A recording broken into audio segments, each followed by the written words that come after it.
Hello बच्चों, class 10th both medium का combine lecture बेटा। तो लेक्चर में अपन ने कल एक्सरसाइज 1.2 स्टार्ट कर दी थी बेटा, उसके 2 क्वेश्चन भी कर लिए हैं। आज अपन क्वेश्चन नंबर 3 से स्टार्ट करेंगे। उम्मीद करूंगा कि आपको एचसीएफ और एलसीएम के बारे में जो रिलेशन है, एचसीएफ कैसे निकाला जाता है, एलसीएम कैसे निकाला जाता है, वो आपको समझ भी आया है। ओके बेटा, तो अब आगे बढ़ते हैं क्वेश्चन नंबर 3। उससे पहले बेटा एक प्रॉब्लम है क्वेश्चन नंबर 2 का पार्ट नंबर 3 में वेरिफिकेशन सही नहीं आ रही है, या आप उसको चेक करते हैं या मैं उसको आपको करवाता हूँ। ओके बेटा, तो उसमें जो नंबर है वो 336 और 54 है। ओके बेटा, तो सबसे पहले 336 के फैक्टर बनाइए। तो 2 पे गया बेटा। ओके, पहले वीडियो क्वालिटी चेक कर लेते हैं बेटा।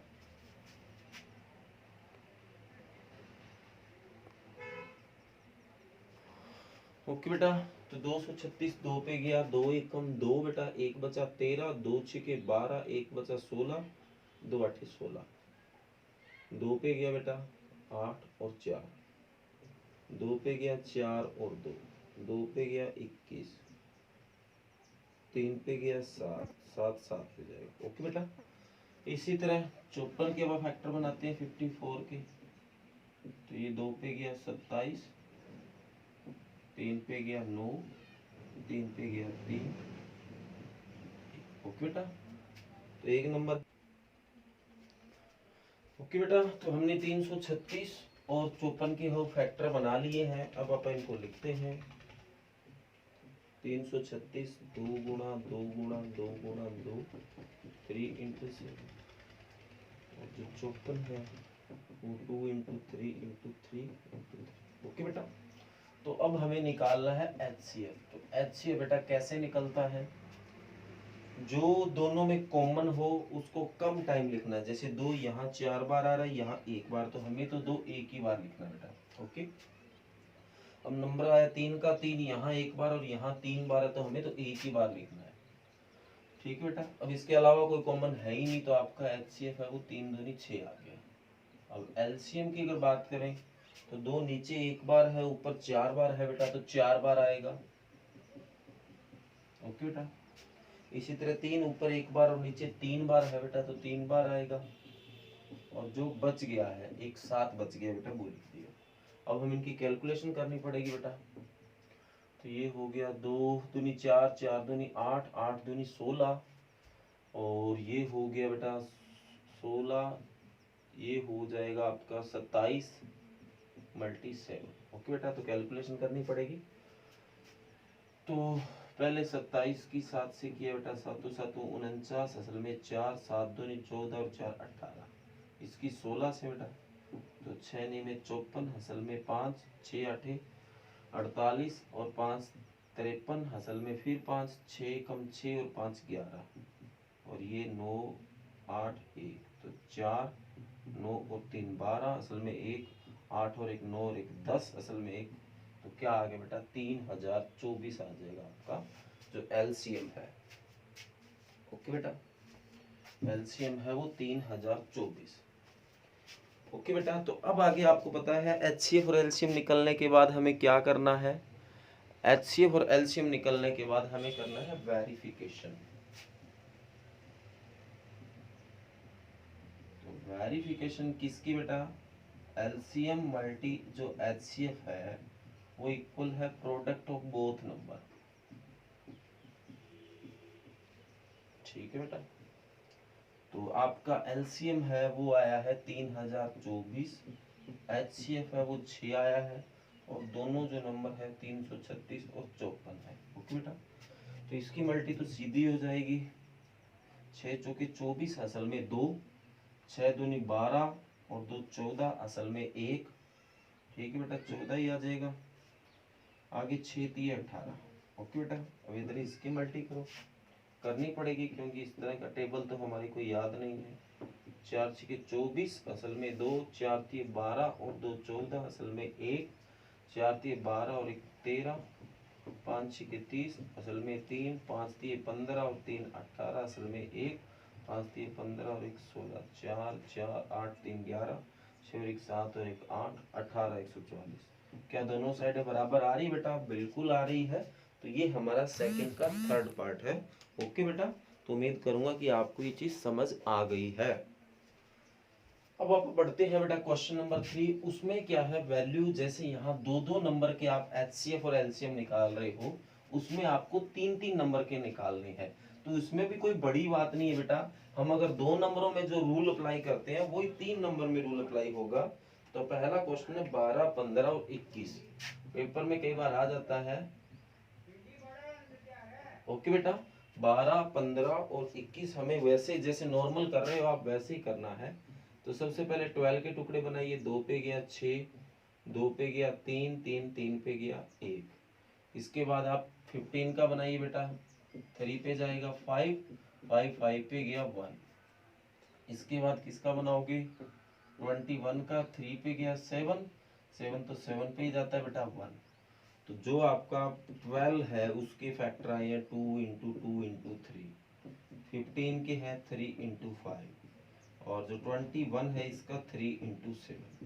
तो सबसे पहले आप निकालोगे HCF।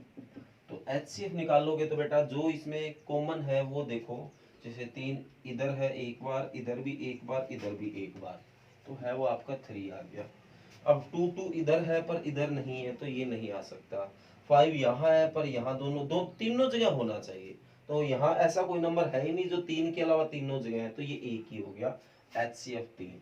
अब रही बात LCM, तो 3 3 3 कॉमन है, एक ही बार आया हुआ है, इधर भी एक बार, इधर भी एक बार, एक बार तो ज्यादा से ज्यादा एक ही बार है तो 3 आ गया। इसके बाद जो नंबर बच गए वो सारे लिख दो। तो 2 है वो 2 बार बच गया है, 5 बच गया है और 7 बच गया। ओके बेटा, इसके आगे मल्टीप्लाई कर दो, ये आंसर है। तो HCF और LCM तीन नंबरों का निकालना कोई मुश्किल नहीं है बेटा। तो उम्मीद करूंगा कि आपको ये समझ आ गया है। बस इसमें यही करना बेटा, HCF और LCM ही निकालना है, इसमें कोई वेरिफिकेशन करनी ही नहीं है। ओके बेटा, तो सिर्फ इसमें सीधा निकालना है। अब रही बात आगे नेक्स्ट क्वेश्चन, कई बार इस तरह का क्वेश्चन पेपर में आया है बेटा। गिवन दैट HCF है वो 306 और 657 का 9 है, तो इन्हीं का LCM निकालो। आपको ऐसा दे रखा है कि HCF 306 और 657 का जो है वो 9 है। ठीक है बेटा, जो HCF है वो 306 और 657 का 9 है। इन्हीं का ही आपको LCM फाइंड करना है। इन्हीं दोनों नंबर का आपका LCM फाइंड करना है। ठीक है बेटा, LCM तो निकालना है। तो ये LCM कैसे निकलेगा हमें इसके बारे में सोचना है। तो आप इसके बारे में जानते हो क्योंकि अभी अपन ने दो नंबर जैसे आए थे वहां वेरिफिकेशन किया था। तो बाय वेरिफिकेशन रूल, ठीक है बेटा, हिंदी में आप लिख सकते हो जांच सूत्र द्वारा, क्योंकि वेरिफिकेशन को जांच बोला जाता है, जांच सूत्र द्वारा। ओके बेटा, तो क्या था जांच सूत्र? LCM गुणा HCF बराबर product of both number. Okay बेटा, यही था, अभी अपन अप्लाई किया था। हिंदी में तो नॉर्मल सी बात है, LCM गुणा HCF तो हिंदी में भी यही लिखते हैं अपन बेटा। प्रोडक्ट ऑफ बोथ नंबर मतलब दोनों संख्याओं का गुणनफल या गुणा। तो LCM तो हमें निकालना है, HCF हमें दे रखा है बेटा कितना 9। प्रोडक्ट ऑफ बोथ नंबर, दोनों नंबर की गुणा कर दो, एक है 657 और एक है 306। ओके बेटा, तो हमें LCM निकालना है तो 9 को इधर भेजना पड़ेगा। तो LCM बराबर 306 गुणा 657 डिवाइड बाय 9। तो ये इससे कट हो रहा है बेटा, अंदाजा है हो जाना चाहिए, चेक कर लेते हैं। 9 3 27, क्या बच गया 3, 36, 9 चौके 36। ठीक है बेटा, तो 34 की 657 से मल्टीप्लाई करनी है तो वो आप कर लोगे 22,000 समथिंग, ऐसा कोई आंसर आ जाएगा बेटा। वो आप कैलकुलेशन मल्टीप्लाई करोगे तो आप अपने आप निकाल लोगे। ओके बेटा, तो ये क्वेश्चन नंबर 4 है। आगे क्वेश्चन नंबर 5 जो है वो पूरा ध्यान से समझना है। क्वेश्चन में कुछ भी नहीं है, इतना लंबा मतलब दिमाग नहीं लगाना, सिर्फ क्वेश्चन को समझना है।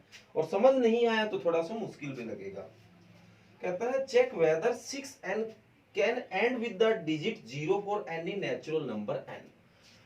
पहले इंग्लिश में बता देता हूं कि चेक करके दिखाओ जो 6n है, जो 6 की पावर n है, वो जो है अब आप इसमें एन नेचुरल नंबर कोई भी रख सकते हैं, एक नेचुरल नंबर आपको पता है एक से स्टार्ट होता है, कहता है यहाँ पे एक रखो एन की जगह, चाहे दो रखो चाहे तीन रखो। क्या ये जीरो पे एंड होने वाला कोई नंबर बन सकता है? जीरो पे एंड होना मतलब आप एन की जगह वन रख दिया तो सिक्स की पावर वन सिक्स आ गया, एन की जगह टू रखा तो सिक्स की पावर टू 36 आ गया, सिक्स की जगह एन की जगह थ्री रखा तो 6 की तीन बार गुणा की तो 216 आ गया। अब जैसे ये एंड हो रहा है 6 पे, ये भी 6 पे, ये भी 6 पे, तो क्या कहता है इसे जीरो पे एंड हो सकता है क्या ये नंबर, ये पूछा गया है। अब हिंदी में बता देता हूं बेटा, इसने ये पूछा है कि जो संख्या 6n है, n यहाँ पे प्राकृतिक संख्या है, अप्राकृतिक संख्या एक से स्टार्ट होती है, एक दो तीन ऐसे, तो क्या वो रखने पे इस तरह से क्या ये जीरो पे समाप्त होने वाली संख्या बन सकती है क्या, ये इसका क्वेश्चन है। ओके बेटा, तो देखो कैसे मैं आपको बताता हूं। तो आप बताओ 6 की n जो है आप उसको 2 इंटू थ्री की पावर n लिख सकते हो बेटा? 6 की n क्वेश्चन में पूछा गया है तो आप उसको 2 इंटू थ्री की पावर n लिख सकते हैं। तो आप बताओ आपने 6 के जो फैक्टर किए हैं वो 2 और 3 में आए हैं। आप कोई भी चीज है, जैसे 12 एक नंबर है, आपने 12 के फैक्टर किया, वो आपका 2 इंटू टू इंटू थ्री है। तो जो आपके फैक्टर है ना, तो जैसे कौन आ रहा है, 2 और 3 आ रहा है, तो इसका मतलब जो 12 है वो 2 और 3 से डिवाइड हो सकता है। ओके बेटा, इनकी मल्टीप्लाई से भी डिवाइड हो सकता है, 2 3 6 से भी हो सकता है, वो भी है। तो समझ आ गया? तो जो इसके जो फैक्टर होते हैं ना, तो वो नंबर उसी से ही मल्टीप्लाई होता है, किसी और से नहीं होता। ये चीज आपने यहाँ गौर की है। ओके बेटा, तो इसी तरह जो 6 की पावर n है उसके जो फैक्टर बने हैं 2 इंटू थ्री की पावर n, तो या तो ये 2 से डिवाइड हो सकता है, या ये 3 से डिवाइड हो सकता है, या ये दोनों की मल्टी 6 से डिवाइड हो सकता है, इसके अलावा तो होने वाला नहीं। ओके बेटा, तो हमें इसको ये चेक करना है कि क्या ये जीरो पे एंड हो सकता है क्या। कोई भी चीज जीरो पे एंड होती है ना, वो 10 से पक्की डिवाइड होती है। जैसे फॉर एग्जांपल कोई चीज के पीछे जीरो है, चाहे आगे आप कुछ भी लगा दो, वो चीज पक्की ही 10 से डिवाइड हो जाएगी जिसके पीछे जीरो है। जैसे 2 लगा दिया तो हो गया, 3 लगा दिया तो हो गया, 5 लगा दिया तो हो गया। जिसके पीछे जीरो है वो नंबर 10 से पक्का डिवाइड हो जाएगा, और जो नंबर 10 से डिवाइड होता है वो 5 से भी डिवाइड हो जाएगा। समझ आ गई बात? तो अपन इसको एक्सप्लेन कर रहे हैं। तो इफ ए नंबर, पहले इंग्लिश में बता रहा हूं फिर बेटा इसकी हिंदी बताऊंगा। If a number end with zero zero then this number is divisible by 10. Also this number is divisible by 5. ठीक बेटा, भाई मैंने इसका मतलब है if a number end with zero, कोई नंबर जीरो पे एंड होता है, then this number is divisible by 10, तो वो संख्या 10 से भाग होगी और आल्सो वो 5 से भी भाग हो जाएगी। ठीक है, तो वी सी दैट 6 की power n is equal to 2 into three की पावर n। ठीक है बेटा, तो we see that this number is divisible by 2 and 3। ठीक बेटा, ये जो नंबर है वो 2 या 3 से डिवाइड हो सकता है, and this number is not divisible by 5। तो ये जो नंबर है वो 5 से भाग नहीं होगा, तो देन जो 5 से भाग नहीं होगा वो 10 से भी भाग नहीं होगा। Also this number is not divisible by 10। तो ये 10 से भी नहीं भाग होगा, और जो 10 से भाग नहीं होगा वो जीरो पे एंड नहीं होगा, तो देन 6 की power n is not and with zero ठीक है बेटा, तो ये जो है वो कभी भी जीरो पे एंड नहीं होगा। ओके बेटा, तो ये हमारा क्वेश्चन है, सीधा इतना ही करके आपको छोड़ देना है। अब मैं हिंदी में समझाता हूं बेटा कि उनको क्या लिखना है। तो ये तो लिख ही दोगे बेटा, if a number end with zero, आप लिखोगे यदि कोई संख्या जीरो पे समाप्त होती है, then this number is divisible by 10, तो वो संख्या 10 से भाग होगी। Also this number is divisible by 5, और वो जो संख्या है वो 5 से भी भाग होगी। वी सी दैट, हम देख रहे हैं, ये लिख दोगे, this number is divisible bye 2 and 3, तो ये जो नंबर है वो 2 और 3 से भाग हो रहा है, यह संख्या है वो 2 और 3 से भाग होती है। And this number is not divisible by 5, और ये संख्या है वो 5 से भाग नहीं होगी। Also this number is not divisible by 10, तो 5 से नहीं होगी तो 10 से भी नहीं होगी, तो ये नंबर 10 से भी भाग नहीं होगा। देन 6 की power n is not and with zero, तो संख्या जो 6 की पावर n है वो कभी जीरो पे समाप्त नहीं होगी। ओके बेटा, तो ये हमने क्वेश्चन नंबर जो 5 है वो कर लिया है। इसके बाद आप करते हैं question number 6। Check, sorry, explain 7 into 11 into 13 plus 13, और आगे एक और नंबर दे रखा है, आर कंपोजिट नंबर। तो कंपोजिट नंबर बेटा कौन से नंबर होते हैं, जो भाग हो सकते हैं, जो डिवाइड हो सकते हैं, वो नंबर कंपोजिट नंबर कहलाते हैं।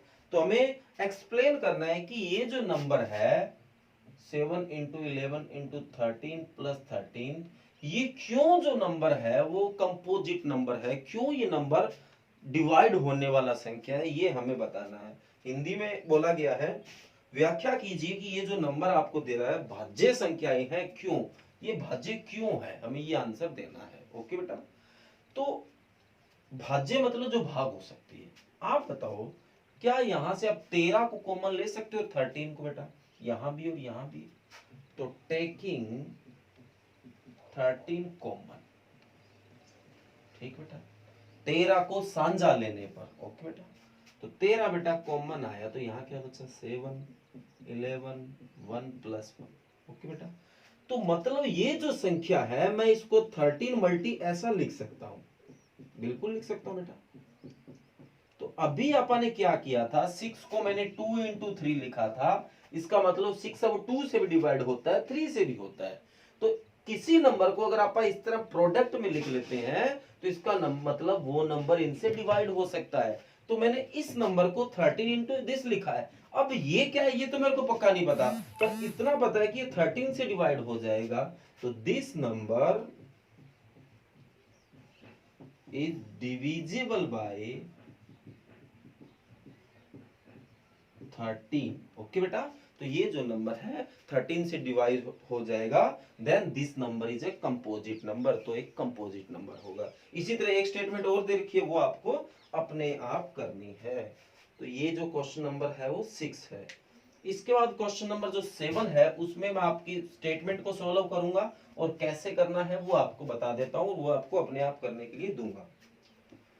There is a circular path around a sport field, एक सर्कुलर पाथ है बेटा, एक वृत्ताकार मैदान है, ठीक है बेटा, गोल मैदान है।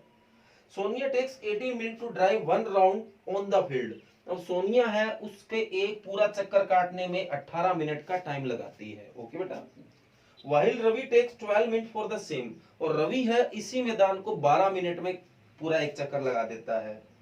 Suppose they both start at the same point at the same time, मान लो वो एक ही समय एक ही पॉइंट से दोनों ने स्टार्ट किया था, and go to the same direction, और सेम साथ साथ भाग रहे हैं, ठीक है बेटा।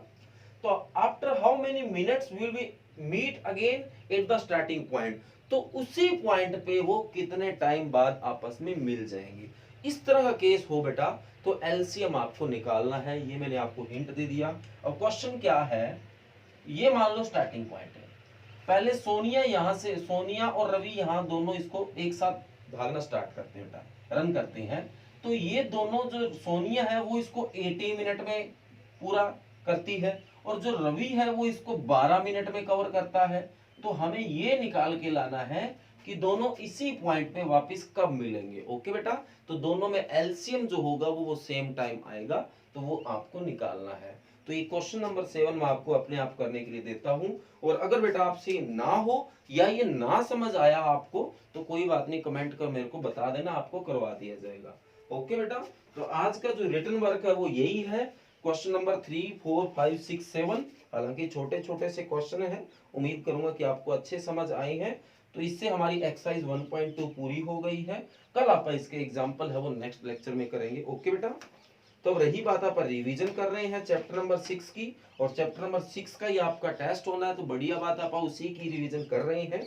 ओके बेटा, तो जैसे कि मैंने पिछले लेक्चर में आपको बताया था कि 26, 9, 20 उस दिन शायद शनिवार है बेटा, सैटरडे है, उस दिन आपका टेस्ट होगा बेटा।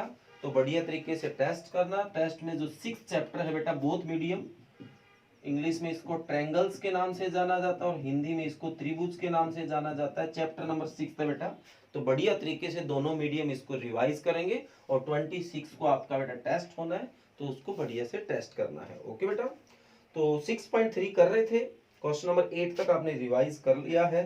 तो आज जो रिवीजन करना है वो क्वेश्चन नंबर 9, 10, 11, 12, ये 4 क्वेश्चन रिवाइज कर लेना। जैसा कि मैंने पीछे भी आपको बताया था कि मेरे से जितनी हेल्प हुई रिवीजन में, मैं उतनी हेल्प आपकी करता रहूंगा। आप उस हिसाब से अपना देख लेना कि सर कितना हमें रिवाइज करवा देंगे, कितना टाइम है। और बाकी अगर आपको लगता है कि सर जो रिवीजन करवा रहे हैं उससे सर पूरा 6 चैप्टर ना करवा पाए, तो आप बेटा अपने हिसाब से भी रिवाइज करते रहना। ओके बेटा, तो अच्छे से मेरे से जितनी आपकी हेल्प हुई उतनी मैं आपकी रिवीजन में हेल्प कर दूंगा। ओके बेटा, तो आप बाकी अगर आपको लगता है कि कुछ पोर्शन रह जाएगा, सर पूरा नहीं करवा सकेंगे इस डेट तक, तो वो आप कैलकुलेशन ना, क्योंकि मेरा रिवीजन का वर्क तो आपको पता है, मैं कई दिनों से आपको देता आ रहा हूँ कि मैं कितना करवा सकता हूँ। ओके बेटा, तो उस हिसाब से आप जो लगे आपको कि ये इस तरह से रह जाएगा तो उसको रिवाइज कर लेना। ओके बेटा, तो आज जो आपको रिवीजन करना है वो एक्सरसाइज 6.3 का क्वेश्चन नंबर 9, 10, 11, 12, ये 4 क्वेश्चन आप रिवाइज कर लेना। ओके बेटा, 9, 10, 11, 12 ऑफ एक्सरसाइज 6.3। ओके बेटा, तो ये आज बढ़िया तरीके से आप रिवाइज कर लेना। Okay, thank you.